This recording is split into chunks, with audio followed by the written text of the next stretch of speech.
Hello children, welcome for today's biology class. So today we are going to continue the chapter breathing and exchange of gases. The topic going to be covered are mechanism of breathing and respiratory volumes and capacities. So first let us study regarding the mechanism of breathing. Breathing, it involves two stages. So one is inspiration or inhalation. The next step is expiration or exhalation. During inspiration, atmospheric air is drawn in, and during expiration, the alveolar air, it is released out. So during inspiration it occurs. So actually the different organs they are involved in this activity. Now let us study how they are creating that. So inspiration.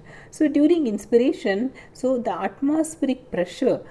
So when you compare the atmospheric pressure and the intrapulmonary pressure, the pressure within the lungs, the pressure within the lungs it is less than the atmospheric pressure. So as there is no negative pressure in the lungs, when you compare with the atmospheric pressure, automatically the outside air it enters inside. During expiration it is just opposite. So intrapulmonary pressure is higher than the atmospheric pressure. The inside air it goes out.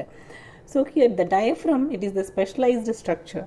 Okay, that structure it separates that is the chest cavity and the abdominal cavity. So and apart from the diaphragm, the intercostal muscles that is present between the ribs. Okay, so that is also responsible for that, for creating the pressure for thoracic cavity. When how is it increasing or decreasing? When thoracic cavity size increases, the atmospheric pressure will decrease inside. Okay, so when the thoracic cavity, when the size decreases, the pressure will be more. So during inspiration, by means of contraction of diaphragm, so actually the volume of the thoracic chamber it gets increased. So when it gets increased, then so not only this diaphragm, apart from that the contraction of the external and intercostal muscles, that also occur. So when there is contraction of the intercostal muscle, it lifts the ribs along with the sternum. Sternum is the chest bone. So then it causes the increase in the volume of thoracic chamber. So when it increases the chamber size, then the pressure inside it decreases. Then automatically the outside air it rushes inside. Because inside pressure is less, outside pressure is more. When it comparison is that the inside outside air it moves inside. Okay, that results in inspiration. Then the next one, then that everything, the thoracic cavity, it is coming back to the original size during expiration. During expiration, so that intercostal muscles, it coming back to the original position, and the diaphragm also, it relaxes, then it returns to the original condition, normal position. So when they coming back to the normal position, the thoracic volume, it decreases. When thoracic volume it decreases, the pressure inside will become more. So when the pressure inside is more, expulsion of air occurs from the lungs. That it results in expiration. So the inspiration and expiration, it occurs like that. The thoracic cavity, when the volume, so actually the comparison of atmospheric pressure inside and outside. When the inside pressure is less, then so inside pressure is less, the outside air it comes inside. That results in inspiration. When the inside pressure it created more, then outside is less. Actually outside is not less. When the pressure it increases more, when comparison, automatically the outside is less. So then the inside air it goes out. It results in expiration. So that by modifying the thoracic cavity size, so that pressure it can be increased or either decreased. Okay, so here you can see here. So during inspiration, this is the inspiration, thoracic cavity size it gets increased. So because the contraction of diaphragm, so along with that the ribs and sternum also it gets raised due to that is intercostal muscles. And here the thoracic cavity size it gets decreased. The diaphragm is coming back to the original size. So here, so the pressure is automatically, when you observe in this, when the thoracic cavity size decreases, the pressure is more, then the inside air it goes out, it is expelled out. It is inspiration and this is expiration. Okay. And now let us study regarding various type of respiratory volume and capacities. So this is no children important for 2 mark and 3 marks and all different type of volumes. So you understand and you remember these terms. So first is tidal volume, TV. So the volume of the air inspired and expired during normal respiration. It is normally what you inspire and exhale out, that is coming under. So healthy human being, he can inspire and expire approximately about this much amount. And next one is inspiratory reserve volume. So additional volume of air a person he can inspire by forcible inspiration.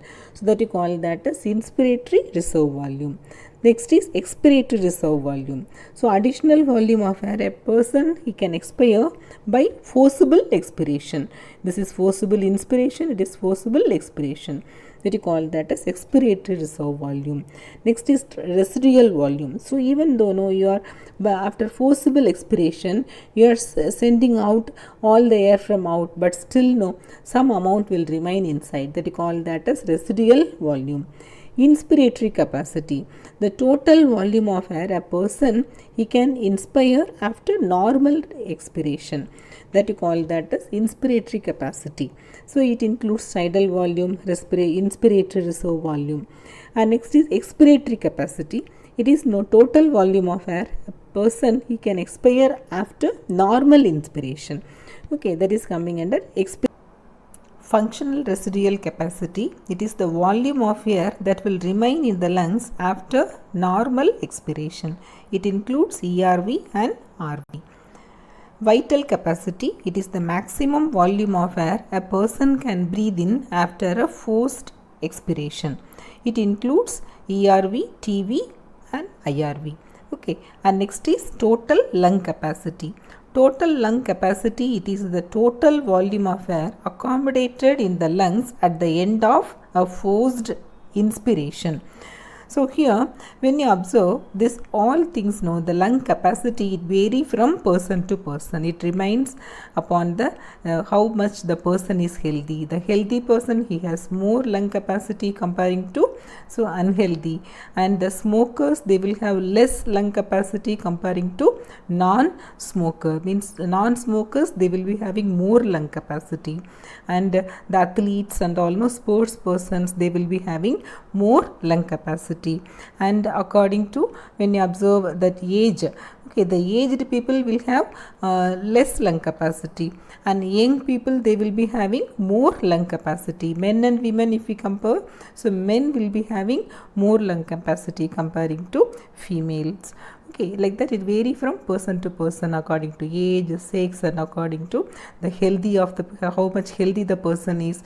Okay, so that's why to increase the lung capacity, by doing exercise we can increase the lung capacity. Yoga and all it helps to increase the lung capacity. The volume of air inhaled will be more, then automatically oxygen will be more, then your oxidation getting energy will be more.